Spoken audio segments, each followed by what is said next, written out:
오늘 주보를 보시면요, 이렇게 일면에 특별한 여러분 글씨가 적혀져 있을 거예요. 여러분 무엇이 적혀져 있습니까? 한번 따라합니다. 종교개혁 기념주일. 오늘이 종교개혁 주일입니다. 종교개혁 주일. 종교개혁이 무엇인가? 지금으로부터 한 501년 전인 1517년 10월 31일 날 당시 독일의 사제였던 마르틴 루터가 당시 로마 교회의 그런 부패와 타락에 대항해서 95개 반박문을 비텐베르크 그 대학 내에 있는 교회 정문 앞에 게시를 하게 됩니다. 당시 로마 카톨릭은요, 믿음보다는 교회의 전통을 앞세웠습니다. 여러분, 우리가 구원을 받는 것이 무엇 때문에 구원을 받아요? 행함입니까? 믿음입니까? 믿음이죠. 믿음보다도 이 교회의 전통을 아주 강조했던 시대였어요. 그뿐만 아니라 하나님의 말씀인 성경보다도 교황의 가르침, 또 말이 먼저였습니다. 그리고 여러 성당을 짓는데 필요한 재정을 면죄부를 팔아서 충당을 했어요. 당시가 그랬습니다, 여러분. 면죄부. 그러니까 돈을 내면 구원받을 수 있는 거예요. 여러분, 돈이 없으면 구원받을 수 없는, 그렇게 여러분 헌금을 거뒀던 시대였습니다. 또한 잘못된 교리를 포장하기에 급급했죠. 근데 우리가 여러분 지금 보면요, 어떻게 그 당시 사람들이 참 어리석었나? 어떻게 그러한 교회 가르침을 그대로 따라갈까? 여러분 그런 생각 안 해보셨어요? 네? 근데 여러분 당시에는 왜 그러냐면 성경을 마음대로 살 수도 없었고요, 마음대로 읽지도 못했어요. 성경이 라틴어로 기록이 되어 있기 때문에 오직 사제들만 라틴어 공부를 받기 때문에 예배 모든 집례를 이 라틴어로 합니다. 그러니까 라틴어를 모르는 사람들은 그냥 예배당에 나와 있지만 무슨 말인지 전혀 모르는 거예요. 여러분들은 제가 라틴어를 못하는 것을 감사하게 여기시길 바랍니다. 저는 라틴어를 잘 못하거든요. 근데 배우긴 배웠는데 다 잊었어요. 제가 여러분 여기서 지금 예를 들어서 영어를 하거나 독일어로 여러분 설교를 한다고 해보십시오. 우리는 한국어 여러분 익숙한데 얼마나 여러분 당황스럽겠습니까? 근데 당시 그랬다라는 거예요. 당시 그랬습니다. 그런 상황 가운데 이제 타락과 정말 이제 교회답지 못한 그런 모습에 이 마르틴 루터가 성경을 읽다가 로마서 말씀을 읽다가 야, 내가 사제지만 잘못되었다, 그런 생각으로 좀 개혁을 해야 되겠다, 이런 생각으로 95개 반박문을 게시를 한 거예요. 근데 그것이 그렇게 커진 일이 될 줄 몰랐습니다. 마르틴 루터의 전기를 보더라도요, 마르틴 루터 자체가 자신이 95개 반박문을 이렇게 게시를 해서 종교개혁 불씨가 퍼졌는데 그렇게 되리라고는 전혀 예측을 하지 못했어요. 그 이후 이것을 기념하여 매년 10월 마지막 주일을 개신교회에서는요, 종교개혁 기념주일로 지내고 있습니다. 보통 사람들이 개혁을 이야기할 때 개혁하면 여러분 무엇이 좀 떠오르십니까? 개혁해야 된다, 정치개혁을 해야 된다, 사법개혁을 해야 된다, 경제개혁을 해야 된다, 심지어 재벌개혁을 해야 된다, 여러 가지가 많잖아요, 여러분. 요즘에 학교 교육이 하도 문제가 되고 유치원, 어린이집이 문제가 되다 보니까 그러한 영유아 그 교육을 개혁해야 된다. 신문을 보게 되면요, 온통 개혁 이야기가 많이 나와요. 여러분, 개혁이 무엇입니까? 보통 사람들이 이야기할 때 개혁은요, 어떤 외형적이고 형식적인 틀을 고치는 거예요. 그걸 이야기합니다. 그러나 당시 종교개혁은 그런 것이 아니었어요. 초대교회 순수했던 복음으로 다시 돌아가자는 것이 바로 무엇이었다? 개혁이었습니다. 그러기에 당시 종교개혁은 복음을 회복하는 거예요. 할렐루야. 바로 복음을 회복하는 것이었습니다. 그러니까 복음보다도 교회 전통이 더 중요했는데 복음으로 돌아가자, 그 당시 여러분 캐치프레이였습니다. 이것을 위해서 당시 종교개혁가들은 5대 정신을 주장하고 전파했죠. 5가지 정신을 주장했습니다. 아마 여러분들이 잘 아실 거예요. 한번 따라합니다. 오직 성경, 오직 성경, 오직 예수, 오직 예수, 오직 은혜, 오직 은혜, 오직 믿음, 오직 믿음, 오직 하나님께 영광, 오직 하나님께 영광.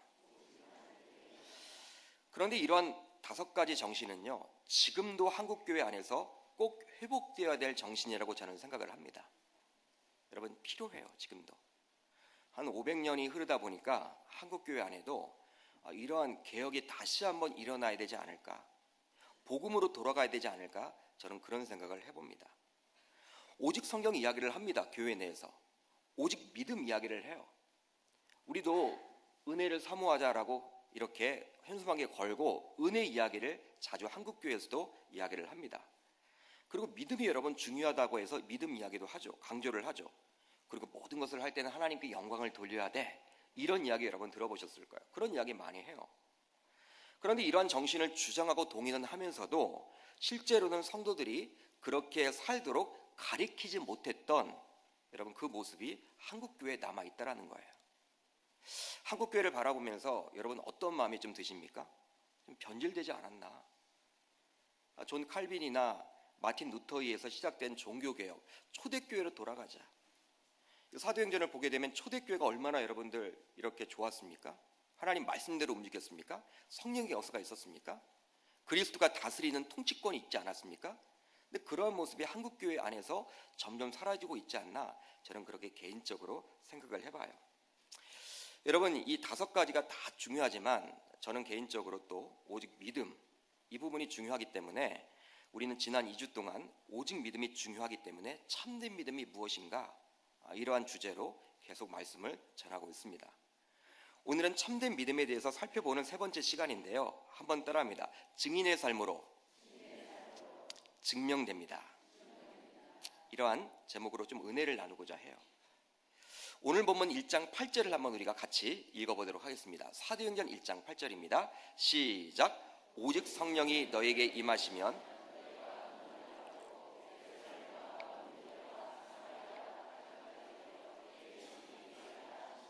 아멘.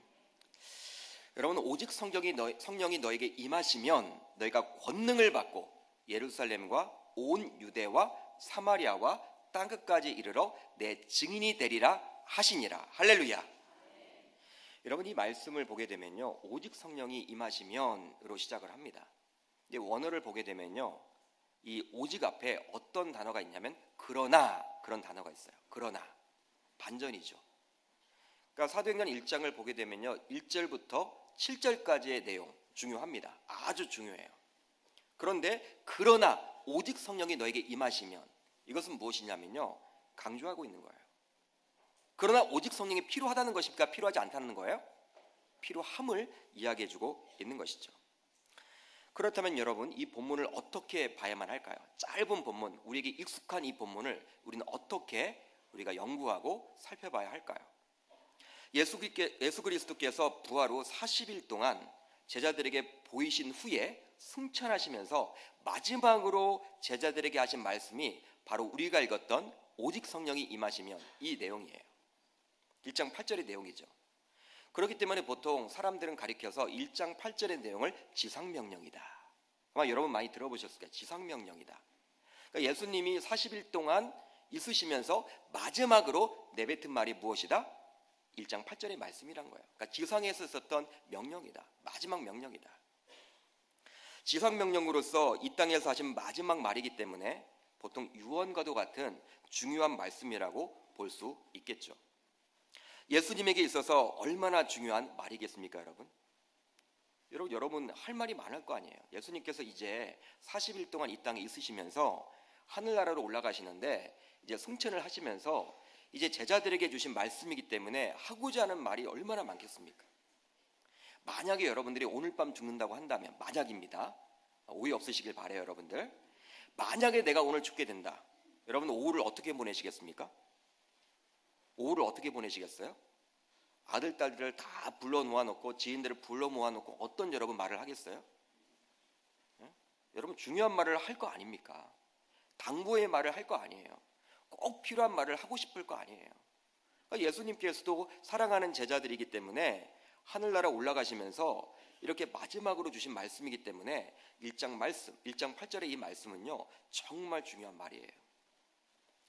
예수님께서 승천하시면서 제자들이 꼭 지켰으면 하는 말을 분명히 하셨을 것입니다. 그렇다면 제자들에게 주신 말씀이란 것을 어디에서 알 수가 있을까요? 바로 오늘 본문 사도행전 1장 10절을 보면 나오는데요. 10절을 보면 이렇게 나와 있어요. 올라가실 때 제자들이 자세히 하늘을 쳐다보고 있는데, 올라가실 때 누가 쳐다봤다라는 거예요? 제자들. 여러분, 이 말을 어떻게 해석을 해야 되냐면, 제자들이 있었습니다. 제자들이 예수님이 1장 8절의 말씀을 한 것을 들었어요. 듣고 난 다음에 이제 우리 주님이 승천하시자 그 광경을 쳐다보고 있는 것이죠. 따라서 1장 8절을 통해서 우리는 무엇을 알 수가 있냐면, 주님이 주시고자 하는 대상은 바로 불신자들이 아니라 누구였다? 제자들이었음을 알 수가 있는 거예요. 제자들이었습니다. 제자들. 따라서 저와 여러분들 모두 예수 그리스도의 제자가 맞다면, 제자로 살기를 원한다면, 제자로서 살려고 몸부림친다면 사도행전 1장 8절의 말씀을 통해서 우리 주님의 마음과 뜻을 알아나가야 하는 거예요. 우리가 제자가 아니라면요, 제자로 살기를 원치 않는다면 1장 8절의 말씀을 우리가 실천에 옮기지 않아도 됩니다. 여러분, 이거 안 해도 돼요. 제자가 아니라면, 제자로 살기를 원치 않는다면. 그렇지만 제자가 맞다면, 제자로 살기로 몸부림을 친다면, 살기를 원한다면 우리는 1장 8절의 말씀을 깊이 간직하고 지키고자 노력해야 하는 것이죠. 여러분, 하나님 말씀을 100% 지킬 수 있습니까? 100% 지키는 사람이 있어요? 저에게는 묻지 마세요. 저도 못 지켜요. 어떻게 여러분 지키겠어요? 우리가 말씀을 듣고 여러분 어떻게 나아가야 돼요? 여러분, 그 말씀이 이제 내 마음을 뜨겁게 움직이고 우리가 지식적으로 깨달았으면요, 이제 그 말씀대로 살려고 노력을 해야 되는 것이죠. 몸부림쳐야 하는 것이죠. 그리고 성령의 도우심을 구해야 하는 거예요. 여러분, 1장 8절의 말씀도 마찬가지입니다. 그러니까 내가 제자가 맞다면, 제자로 살려고 몸부림을 칠다면 내가 불신자가 아니잖아요. 여러분, 불신자가 아니잖아요. 무리로 살기를 원치 않으시잖아요. 제자가 맞다면 1장 8절의 말씀 100% 지키지는 못하지만 지키려고 몸부림쳐야 하는 거예요. 살아가는 계명교회 성도 여러분, 여러분들은 제자입니까? 정말 제자가 맞습니까? 예, 제자라면 1장 8절의 말씀을 꼭 실천에 옮겨야 하는 내마의 말씀으로 붙드시기를 주님의 이름으로 축복합니다. 그러니까 나의 말씀이 돼야 하는 거예요. 나에게 주신 유일한 말씀이 되셔야 하는 거예요. 그냥 성경에 나와 있는 말씀이 아니라 그 말씀이 나의 마음에 심어져야 하는 거예요. 제자라면 당연히 참된 믿음을 소유하고자 관심을 기울일 것입니다. 무리라면요, 그냥 참된 믿음 별 관심이 없겠죠. 그렇지만 제자라면 참된 믿음을 어떻게 하면 소유할 수 있을까? 나도 아브라함처럼 라합처럼 참된 믿음을 어떻게 가지고 살아갈 수 있을까? 아마 여러분 고민이 되실 거예요. 관심이 있겠죠. 그러게 1장 8절의 말씀이 마음에 있어서 거룩한 부담감으로 자리 잡게 될 것입니다. 참된 믿음의 소유자라면. 이제 본문 안으로 들어가 보도록 하겠습니다. 이 본문을 통해서 참된 믿음이란 무엇인지 한번 살펴보고자 합니다.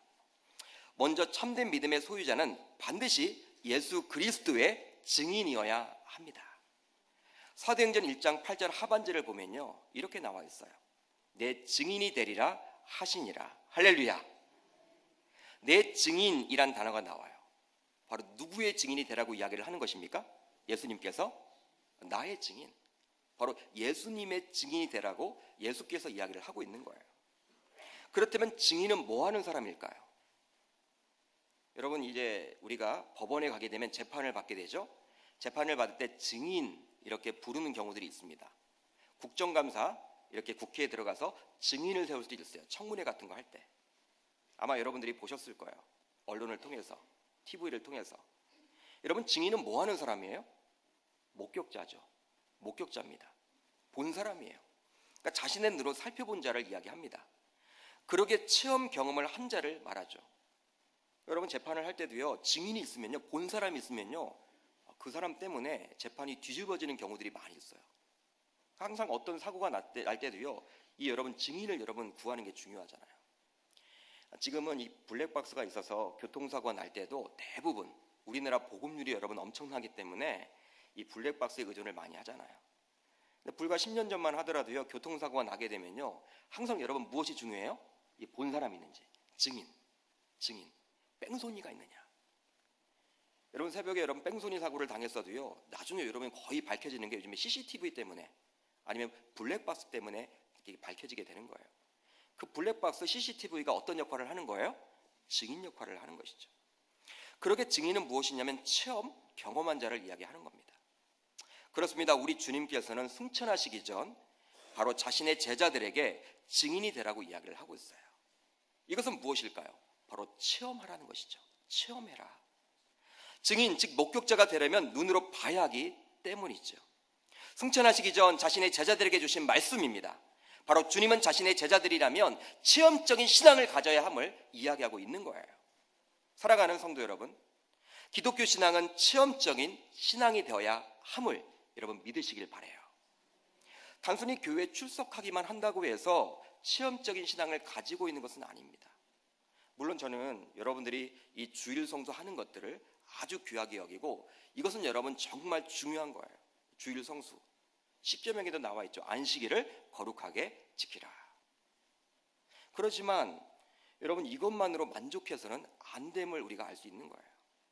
신앙생활을 하는 분들 가운데서도 영적인 체험, 즉 예수의 십자가를 통과하지 않고 그냥 신앙생활을 하는 분들이 있습니다. 우리 계명교회는 딱 2분만 계시지만 여러분 많은 교회에서 여러분 그냥 영적인 체험 별로 중요하지 않아. 그러니까 이성적인 사고만을 가지고 이렇게 모든 것들을 이렇게 신앙생활을 하려고 하는 분들이 있어요. 아니 심지어 모태신앙인들 가운데서도 직분자들 가운데서도 예수 그리스도의 십자가 죽음과 그 부활과 상관없이 신앙생활을 하는 분들도 있습니다. 여러분 교회에서 우리가 봉사, 사역을 할 때도 마찬가지예요. 우리가 사역과 봉사를 할 때는 어떤 마음을 가지고 해야 될까요? 주신 은혜에 감사해서 자발적인 마음을 가지고 섬겨야 하겠죠. 여러분 내가 받은 은혜가 너무나 크기 때문에 나를 위해서 십자가에 달리신 그 예수 그리스도 그분만을 생각하면 눈물이 나고 너무나 감동이 있고 감격이 있기 때문에 그게 너무나 좋아서 자발적으로 우리가 섬기는 거 아닙니까? 할렐루야. 그런데 여러분 그것이 없이 받은 은혜가 없이 감격이 없이 감동이 없이 일만 하게 된다면요 얼마나 지칠까요? 얼마나 힘들까요? 얼마나 남들과 비교를 할까요? 나보다 여러분들 적게 일하는 사람들을 바라보면서 얼마나 그들을 질책할까요? 정죄할까요? 그렇기 때문에 가장 중요한 것은요 우리 신앙생활에 있어서 이 체험을 하는 거예요. 영적을 체험하는 것이 중요하다고 저는 생각을 합니다. 그러나 오늘 본문을 통해서 우리 주님이 다시 한번 제자들에게 강조하는 내용도 바로 무엇이냐? 내 증인이 되라고 이야기하고 있다는 거예요. 여러분 이것은 무엇입니까? 제자일지라도 증인, 즉 체험적인 신앙이 없이 신앙생활을 할 수도 있음을 전제하고 있기 때문에 그렇게 말하는 것이죠. 우리는 보통 제자라고 하면요 진정한 제자만을 이렇게 꿈꾸는데 이 예수님께서도 제자라고 이렇게 불려지지만 제자답지 못한 사람들이 있었나 봐요. 그래서 지금 그들에게 내 증인이 되라고 이야기를 해주고 있는 것이죠. 예수를 따라다닌다고 해서 제자가 되는 것이 아닙니다. 바로 예수를 자신의 구주로 체험해야지만 진정한 제자가 되기 때문에 그들에게 하늘의 성천에 올라가시면서 내 증인이 되라고 이야기를 해주고 있는 거예요. 사무엘상 2장 12절을 보십시오. 엘리의 아들들은 행실이 나빠 여호와를 알지 못하더라 라고 기록을 하고 있습니다.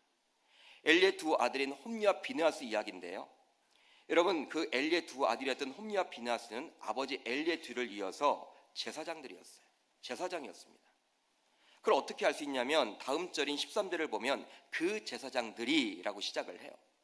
그렇기 때문에 엘리의 2 아들이었던 홈리와 비느하스는요 아버지의 대를 이어서 무엇이 되었다라는 거예요? 제사장이었음을 알 수가 있죠. 따라서 엘리의 2 아들인 홈리와 비느하스는 제사장직을 수행했습니다. 그런데 성경을 보게 되면 제사장임에도 불구하고 여호와를 알지 못했다 그렇게 기록을 하고 있습니다. 여러분 제사장이 무엇입니까? 하나님의 백성인 이스라엘 백성들과 하나님을 연결하는 거예요. 이스라엘 백성들의 죄의 문제를 누구에게 가지고 가는 거예요? 하나님께. 지금 말로는 목회자죠. 목사가 예수님을 몰랐다. 여러분 그 말과 같은 거예요. 목사가 예수님이 누군지를 모른다. 그런 말과 여러분 마찬가지입니다. 제사장이기 때문에 얼마나 많은 제사를 드렸겠습니까? 여러분 제사를 많이 드렸을 거 아니에요. 예배를 많이 인도케 했겠죠. 자칭 하나님의 전문가라고 자부할 수도 있을 것입니다. 그런데 성경을 보게 되면 그런 그들이 여호와를 알지 못했다라고 나와 있다라는 거예요. 알지 못했다. 여러분 이것은 무엇일까요? 여기에 나와 있는 안다라는 단어는 단순히 지식적인 알을 이야기하는 것이 아니라 바로 영적인 암, 체험을 이야기하고 있는 거예요. 할렐루야. 그러니까 체험하지 못했다라는 거예요. 그러니까 제사장이었지만 하나님을 진정으로 알지 못했다라고 성경은 기록하고 있는 것이죠. 아버지를 이어서 제사장이 되었음에도 불구하고 하나님에 대한 영적 체험이 없었음을 보여주고 있는 거예요. 여러분, 아버님이 목회자라고 해서, 아버님이 장로님이라고 해서, 아버님이 안수집사 권사라고 해서 그 자녀들이 하나님을 안다라고 착각하지 마십시오. 지식적인 알미 아니에요. 제가 말씀 항상 드리죠. 여러분, 성경을 많이 읽습니다. 세상 사람들은 성경을 봅니다. 영문학자들은 성경에 여러분 달인이에요. 성경을 얼마나 많이 보는지 몰라. 영문학자들은 그래요. 여러분, 성경을 봐야만 합니다. 이게 기독교 문화가 바로 서양 문화이기 때문에 성경을 읽어야 돼요. 여러분, 성경적인 지식을 많이 가지고 있다고 해서 그게 아는 게 아니에요. 성경에 나와 있는 안다라는 것은요, 바로 영적인 체험, 경험을 이야기하는 거예요. 그렇다면 저와 여러분들은 영적인 체험을 가지고 신앙생활을 하고 있습니까? 영적인 체험을 가지고 신앙생활을 하고 있습니까? 아니면 이런 체험 없이 그냥 지식적으로만 알고 신앙생활을 하고 있습니까? 엘리의 두 아들인 홈리와 비느하스의 예에서 보듯이 교회를 오래 다닌다고 해서 직분을 통해서 우리는 여호와를 체험할 수 있다라고 착각해서는 안 된다라는 거예요. 제자들 가운데서도 예수를 따라다녔기에 제자라는 호칭을 가지고 있었습니다. 제자라고 다 사람들이 부르는 거예요. 예수님의 제자들이야, 이렇게 여러분 부르고 있습니다.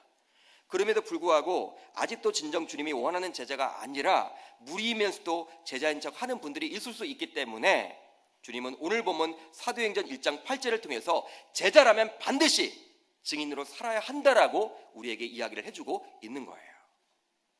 그렇다면 여기에서 언급된 단어인 증인은 바로 무엇에 관련된 증인을 말하는 것일까요? 여러분, 사도행전의 저자는 누구입니까?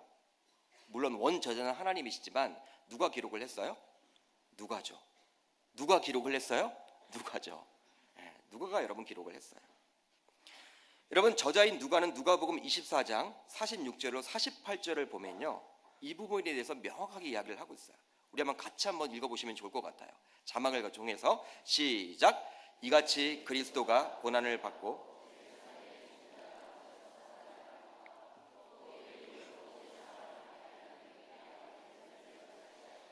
모든 족속에게 전파될 것이 기록되었으니 너희는 이 모든 일의 증인이라.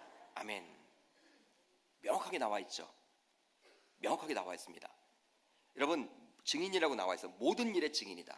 이 모든 일이 뭐예요? 바로 예수의 십자가의 죽음과 부활, 그리고 복음 전파를 이야기하고 있는 거예요. 이런 세 가지를 체험해야지만 따라서 증인이라고 할 수 있다는 거예요. 한마디로 예수를 통과해야 한다는 거예요. 예수를 체험해야 한다는 거예요. 예수 없이는요, 영적인 체험을 할 수가 있다 없다? 없음을 이야기하고 있고 증인이 될 수 없음을 이야기해주고 있는 거예요. 사도행전 9장을 보게 되면 사울이 다메섹 도상에서 부활하신 예수 그리스도를 만나게 됩니다. 사울은 본래 예수 믿는 사람들을 핍박했던 핍박의 대명사였어요. 그런 그가 다메섹 도상에서 부활하신 예수님을 만나요. 하늘에서 음성이 들립니다. 어떤 음성이 들립니까? 사울아 사울아, 내가 어찌하여 나를 박해하느냐. 여러분, 사울은 예수를 박해한 적이 있습니까? 없습니까? 없죠.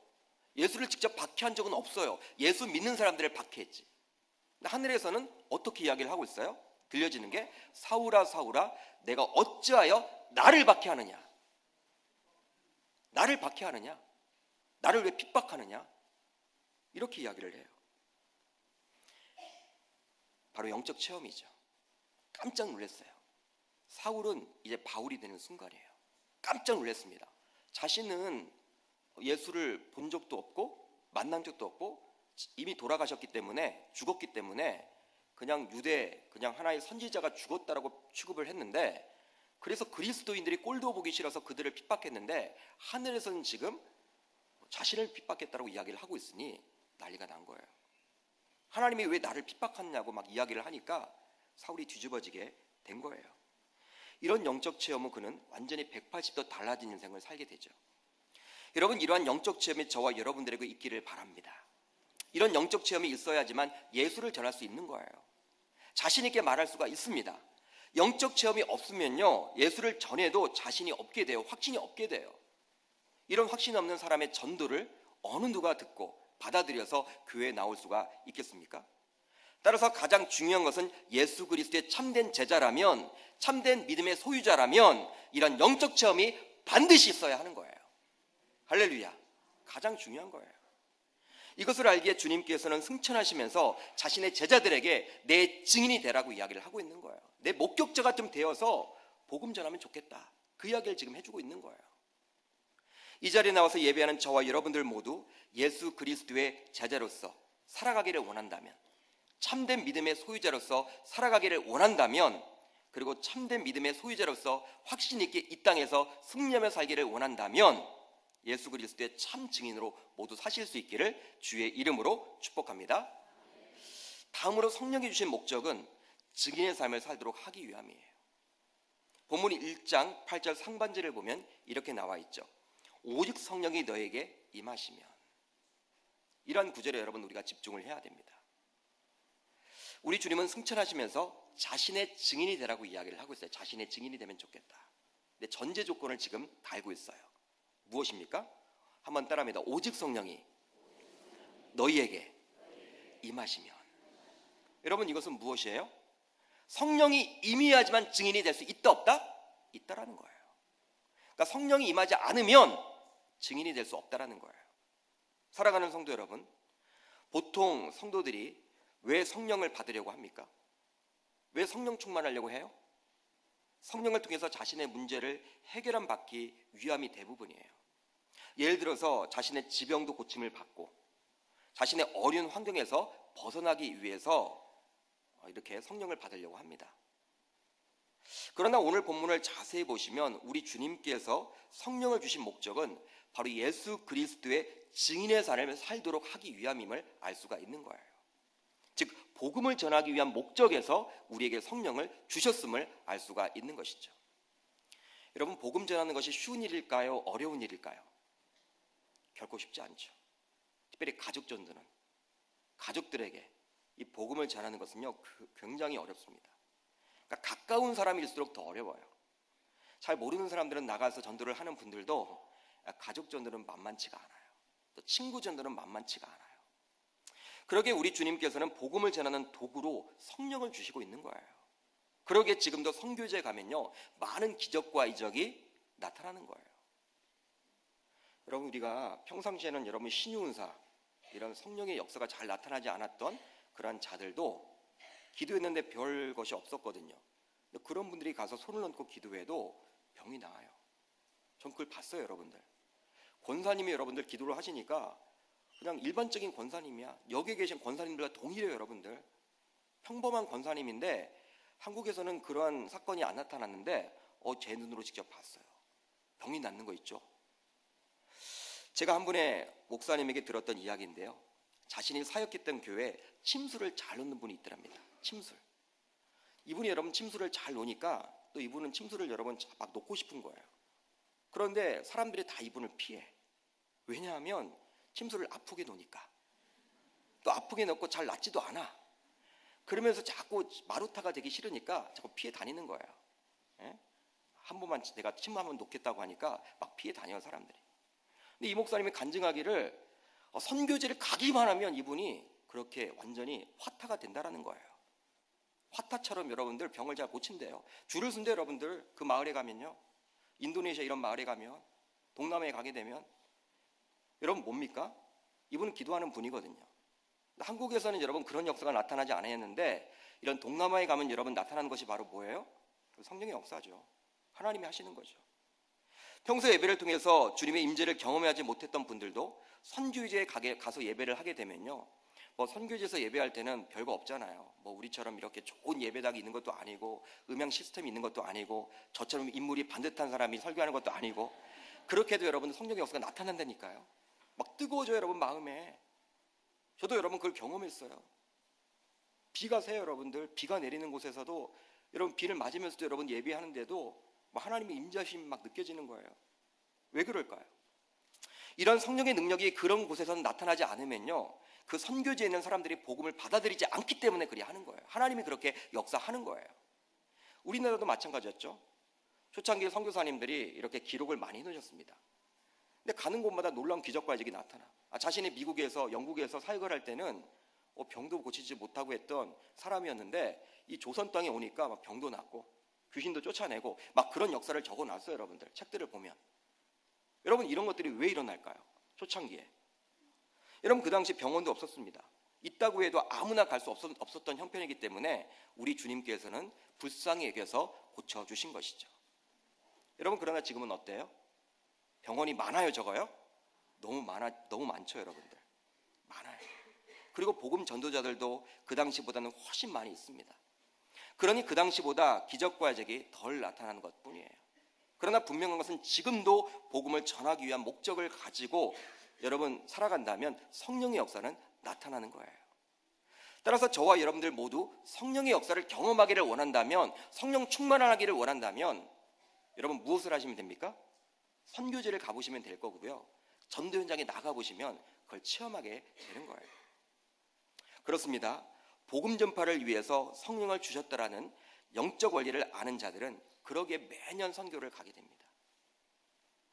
여러분 교회에 있다 보면요, 선교를 가시는 분들은요 꼭 선교를 가요. 그러니까 다른 분들이 좀 가시면 좋은데 이 성독도 여러분 중독이 있어요. 중독. 받은 은혜가 여러분들 느껴지고 막 그런 기적과 지고도 맛보기 때문에 계속 가시는 분들은 계속 가시는 거예요. 그렇기 때문에 비록 단기 선교 정도이지만 선교 현장에서 이러한 성령의 역사하심을 경험하게 되기 때문에 많이들 참여를 하는 것입니다. 전도도 마찬가지죠. 우리 교회도 화요 전도팀이 있고 목요 전도팀이 있습니다. 저는 각자 다른 팀인 줄 알았어요. 같은 분들이 하더군요. 그러니까 화요일에 나왔던 분들이 목요일날로 또 나가는 거예요. 이분들이 시간이 남아서 나가는 것이 아니라 무엇이에요? 선교 현장에 나가게 되면 마음에 뜨거움이 있고 내가 보기에는 전혀 복음을 듣지 않으려고 하는 그런 사람들도 전도지를 받고 우는 사람들도 느끼기 때문에 보여지기 때문에 가면 여러분들 뜨거워지기 때문에 나가는 것뿐이에요. 실제로 사도행전 2장을 보면 오순절 성령 대강림 사건이 나타납니다. 이 성령을 받은 베드로는 한 번 설교를 하게 되었을 때 무려 3,000명이나 회개하고 주의 교회로 돌아오게 되었어요. 그 이후 사도행전 4장에서는 베드로의 설교를 통해서 믿는 남자의 수가 5,000이나 더해졌다라고 나와 있습니다. 여러분 이것을 통해서 우리는 무엇을 알 수가 있어요? 바로 성령의 역할이 바로 철저하게 복음을 전함으로 구원받는 데 초점을 맞추고 있음을 알 수가 있는 거예요. 여러분 사도행전을 보십시오. 여러분 바울이 어느 때 여러분 죽은 자를 살립니까? 복음 전할 때. 여러분 1차, 2차, 3차 여러분 전도 여행 당시에 많은 기적과 기적을 여러분 일어나잖아요. 옥문이 열기도 하고 여러분 그런 것들이 다 무엇하다 그렇게 벌어진 거예요? 바로 복음 전할 때. 복음서 감당해 나아갈 때. 따라서 여러분들 가운데 성령 충만을 받기 원하고 성령의 능력을 받기 원한다면 증인의 삶을 살아야 될 줄 믿으시기를 바랍니다. 그럴 때 저와 여러분들 모두 성령 충만하게 될 것이고 성령의 능력으로 살아갈 수가 있게 되는 거예요. 주님은 승천하시면서 더 이상 자신의 눈으로 볼 수 없는 제자들에게 약속한 성령을 주심으로 증인의 삶을 살도록 했습니다. 그런 주님이 저와 여러분들에게 성령을 주셨다면, 내 마음속에 성령이 있다면, 또 성령 충만을 원한다면 바로 저와 여러분들 모두 그 성령을 가지고 주변 불신자들에게, 가족들에게, 지인들에게 예수 그리스도의 십자가의 죽음과 그 부활을 전할 수 있어야 할 줄 믿으시기를 바라요. 여러분 이걸 활용을 해야 되겠죠. 활용을 해야 되겠죠. 여러분 내가 하나님의 자녀라면요, 여러분 이 하나님이 가장 원하시는 것이 바로 이 증인의 삶이기 때문에 나가서 제가 경험한 대로 체험한 대로 나가는 거예요. 여러분 증인이라는 게 바로 무엇입니까? 제가 목격자라고 말씀드렸어요. 본 사람이라고 말씀드렸어요. 체험한 자라고 말씀드렸어요. 근데 우리 주님이 증인된 삶으로 살라고 하는 것은 무엇이냐면 내가 받은 은혜가 있잖아요. 어떤 분들은 전도하면요, 선교하면요 굉장히 어렵게 생각을 해요. 물론 어렵죠. 쉽지 않죠. 여러분 지식이 여러분 필요하다고 생각을 해요. 목사님 저는 성경적인 지식도 없어서 저게 막 성경을 물어보면 어떡할까요? 안 물어봐요. 불신자들은 성경을 우리보다 더 몰라요. 그렇기 때문에 여러분 그런 거 염려 때문에 못 나가요. 그러나 여러분 저는 전도를 잘 하시는 분들을 많이 봤어요. 이분들은요 많이 배운 분들보다도 기도 많이 하시는 분들이에요. 성경적인 지식을 많이 알고 있다고 해서 나가서 복음 전할 수 있는 거 아니에요. 우리 주님이 원하는 것도 증인될 삶이에요. 증인될 삶인 것은 내가 받았던 그 은혜를 그대로 나누라는 거예요. 여러분, 내가 교회를 통해서 받았던 그 은혜가 있지 않습니까? 야, 우리 계명교회 좋아. 계명교회 나오면 너무 평안이 있어, 기쁨이 있어, 예배가 좋아, 양육도 있어. 여러분, 이러한 자랑, 내가 받았던 것들, 내가 경험했던 것을 친구들에게, 또 지인들에게, 부모에게 여러분 전하는 것이 바로 이 복음 전파라는 거예요.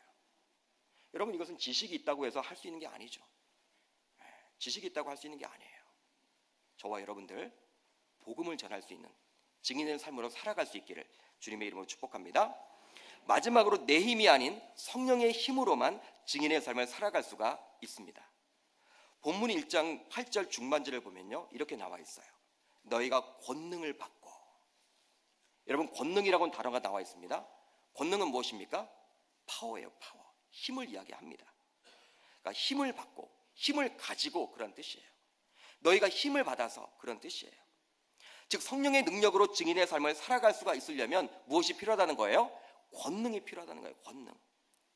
보통 불신자들에게 복음을 전할 때 보면 자신의 지적 능력을 활용하려고 하는 분들이 있습니다. 또 자신의 경험을 가지고 이야기하려고 하는 분들이 있어요.